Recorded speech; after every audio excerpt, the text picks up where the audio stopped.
Bahagian perdana bila tu keluar untuk TVET. Okey, ini menjawab persoalan berkaitan dengan permohonan masuk ke TVET untuk UP_TVET. So kepada anda yang minat program-program kemahiran berkaitan dengan TVET, tolong save video ini, kongsikan video ini kepada kawan-kawan anda dan tolong komen dekat ruangan komen. Adakah anda sudah daftar akaun UP_TVET? So menjawab persoalan ini, untuk anda kena faham, untuk program kemahiran ataupun TVET, kena mohon dekat program ataupun platform UP_TVET.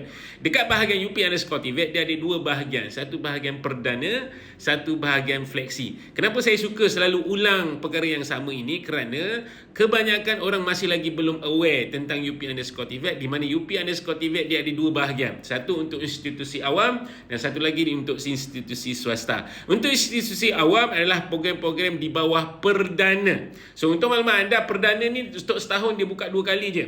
Untuk tahun 2026, Januari 2026 dah selesai. So next intake adalah Julai 2026. Bila permohonannya? Dijangka pada penghujung Mac ataupun April 2026. Untuk sebelum ini, Julai 2025, intake ataupun permohonannya adalah pada April 2025. So konsepnya mungkin sama, tetapi pengumuman akan diumumkan oleh UP_TVET nanti. So kepada anda, jangan lupa follow saya supaya saya kongsikan kepada anda bila tarikh perdana akan dibuka.